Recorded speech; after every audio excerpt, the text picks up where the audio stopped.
What's up, Digidestins? This is Kyle D, better known as RideMyAvatar, and today we're going to be going over none other than all the cool reveals that have happened over the weekend. So without further ado, let's talk about all the amazing BT-13 reveals, shall we?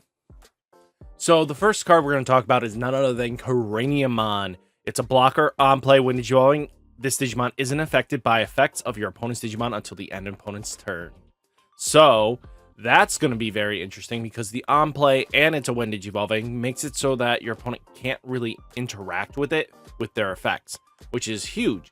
I mean, the only downside is they can still swing into it, but hey, that's just a trade-off here.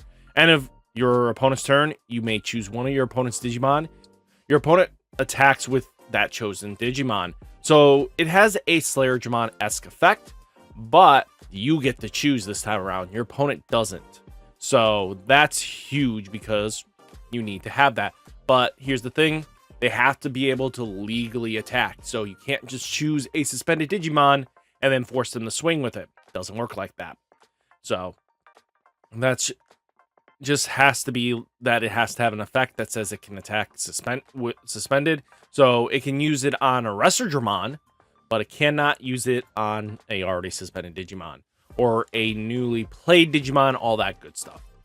We get a new option called N-Waltz. Main, one of your Digimon gets opponent's turn. When this Digimon becomes suspended, delete all your opponent's Digimon with a play cost lower than or equal to this Digimon.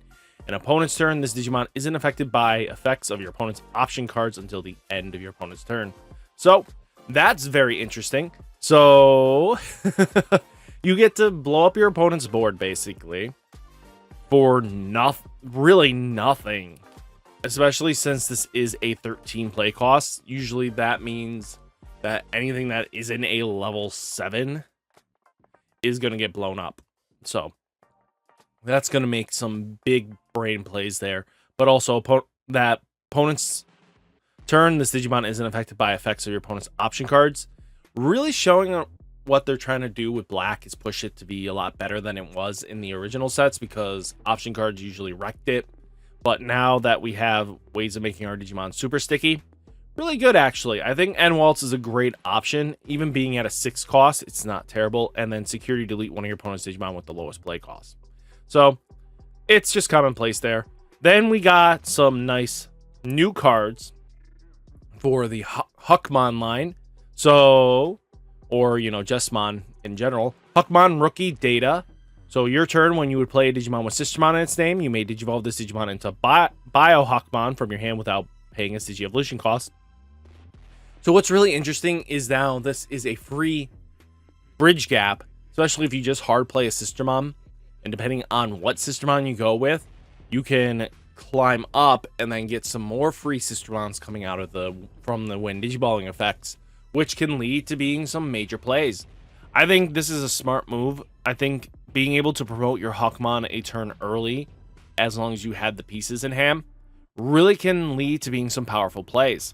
And then essential, it's inheritable, basically your turn once per turn. When you play a Digimon with Sistermon in its name, gain 1 memory. So especially how this is gaining you memory because you did X and then Y, I think that's pretty cool. I think being able to keep it your turn, because especially when you go into Savior Huck, this at least Baho Huckmon kind of just alleviates some of that memory loss, because it's going to cost you at least 1 to do so. But Baho Huckmon, though, your turn, when you would play a Digimon with Sistermon in its name, you may Digivolve this Digimon into a Savior Huck, paying its Digievolution without from your hand paying its Digievolution cost. If you would Digivolve via this effect, reduce the Digievolution cost by 2. So becoming a 1 cost evolve, which comboed with Huckmon, really good. And then it's inheritable your turn once per turn. When you play a Digimon with Sistermon in its name, gain 1 memory. I like how they're trying to bridge the gap with you know, making your Sistermons more reliant, the more abilities you can do, more combos, and especially trying to keep it more your turn, so you don't have to rely on Blitz Jest. But it's just good all around anyway. So all good support. Then we got a new Doraemon. So Doraemon inheritable when attacking. If this Digimon has 4 or more Digivolution cards, draw a card. I don't see us removing the old Dory at the moment, but it's an option. I think that's just cute that they're giving you an option. But also you have Doraemon, who is a vanilla. Inheritable all turns. While this Digimon has an X antibody trait, it gets plus 1000 DP. So this is really good in my opinion, because having this Digimon be able to give you plus 1000 DP as a blanket inheritable as long as it's an X antibody and straight. So that's going to be very important, because Alphamon wants to stick on board a lot longer. And as long as you keep it so that they can't just naturally swing into you, you're kind of in a good spot there. And then we do had Dorugamon, or, you know, the fun stuff there. Inheritable all turns. While this Digimon has an X antibody and trait, it gets plus 1000 DP. So another 1000 DP here. That's actually pretty good in my opinion, but I don't get the vanilla effects, but this is just basically because you want to build in raising anyway and only want to pull out once you get into Durograd. And I like that it's still a vanilla. I mean, the extra 1000 DP is not bad, and it just gives you more consistency for your Dex Durogray, or Dex Durograymon, or your Dex Dorugamon. So I think that's just really good. Just finally get you can go now 6-4, which gives you at least a decent champion lineup. So I think that's not a bad trade-off there. And then we got these new really bad design cards, I'm going to say. So what am I talking about here? Chapmon got revealed. So in training, inheritable your opponent's turn while you have another Digimon play. This Digimon gains plus 1000 DP. To be honest with you, I don't see you getting off of the rookie lineup of just the generic draw rookies like Upamon and Wanyamon. Now, I don't really see it. I get what they're going for. This was a Savior's Digimon, but, you know, or Data Squad. You know, I don't get it. This could have been just so much better. Then we have Kamamon. So it's just a blocker. Just generic blocker. Problem is, it's a cyborg. So this doesn't work with Aegistramon at all.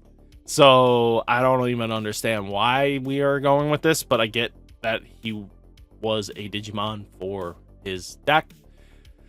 But I wish it was just better. Why are we getting stuff that we got basically back in BT-1 that just doesn't work now? So I don't get it. And then we have new card called Guapamon. So this is the champion version of the duck. So champion cyborg as well. And it's a blocker. Why are we getting this now? Why are we in 2023 and we're getting blockers that just doesn't do anything for blue? Yes, I get their cyborg. So you could technically splash this in to Machine Dramon. And if you can pull them out of Machine Dramon, good for you. But, I mean, I don't know. I don't see this played. But that's just me. This is just me. Then we got Lord Nightmon got revealed. So it's a Mega Virus Holy Warrior / Royal Knight. And it's purple. It's purple. It had to be purple. Can't even Digivolve on yellow. Doesn't even have a black text that says can Digivolve for a Nightmon on top of it, so that it could just be played in your other Lord Nightmon deck. This is completely its own thing. So that means whatever they're planning for purple with Royal Knights, it's going to interact with whatever their game plan is here. So on play, when Digivolving, you may return one card with Lucemon in its name or Royal Knights in its traits from trash to hand. Yes, this works for Yggdrasil or Yggdrasil and or King Drazel, whatever you want to go for. But this gave us hints that we should see a Lucemon. Should see a Lucemon this set or next set. If we see it this set, which should be its next evolution, If not, no big deal. Opponent's turn. Once per turn, when an opponent's Digimon attacks, for each of your Digimon with Royal Knights in its traits in play, gain 1 memory. So they gave it a Bloom Hydra effect. Well, just Hydramon effect-esque. But this is basically, I don't see this very much working too often. I mean, especially depends on the deck, actually. This right now, the way it works is you're only going to get this. It's good defensively, and it's a taxing card. Outside of that, I don't see it built for its own deck until I see something that works with it. Maybe Dynasmon is purple. I wouldn't be surprised at that point. So, we'll have to see.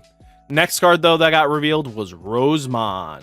Rosemon, Mega Fairy. When Digivolving, by suspending one of your opponent's Digimon or Tamers, unsuspend this Digimon. So, this can combo well with Bloomlord already. So, or even just Hydramon as the backup. I mean, being able to suspend one of your opponent's Digimon or Tamers, unsuspend this Digimon, really useful, especially because this can combo in for another attack. And it's 3 costs, which can lead to being really useful. Especially the trade-off is your opponent doesn't have a Digimon, you can spend their Tamer, which can help, especially against decks that like to tax heavily. So you can just lock them down a bit. And then all turns once per turn, when an opponent's Digimon or Tamer becomes suspended, suspend one of your opponent's Digimon or Tamers. I like that it's all turns. So now that whenever your opponent does X or Y, you can really punish them for it. But also, you can do it with your own Wind Digivolving effect to put some pressure on it. So, I think this works. Will it make a big difference? Maybe, but this is a solid Rosemon, actually. It's been a hot second since we had a very solid Rosemon, and I think that's pretty good. And then we got one more promo. We got 2 promo reveals, but I can't really show off one of them because all the effects aren't there. But we got a Dracmon, promo Dracmon, by the way.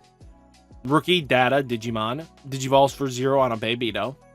Mon. Your turn, when your Groundramon is played, this Digimon may Digivolve into Wingdramon for a memory cost of 3, ignoring its Digievolution requirements. So this instantly gets you into the game for Examon, because Examon needed something like this, because sometimes you can't play both. But now being able to play a Groundramon and then instantly get into a Wingdramon for a little less cost, and then you can instantly get it into your Examon, isn't a bad trade-off. I think that's pretty decent, especially if they give it more support in some capacity. And inheritable, your turn, when a Groundramon is played, this Digimon may Digivolve into Wingdramon from your hand without paying its memory cost. So even if you just have, you know, the other evolution, the Groundramon, then you hard play Groundramon, just climbing up is going to help you out a lot. So I think this is a really decent way of going about it, I think we have some decent thought processes with what they're trying to do to make Examon better. And I think they really nailed it with this one. So what did you guys think of all the card reveals? Let me know down in the comments. Hopefully you enjoyed the video. Hit that like button, hit that subscribe button, and I'll catch you in the next one. Stay safe, stay healthy, and peace.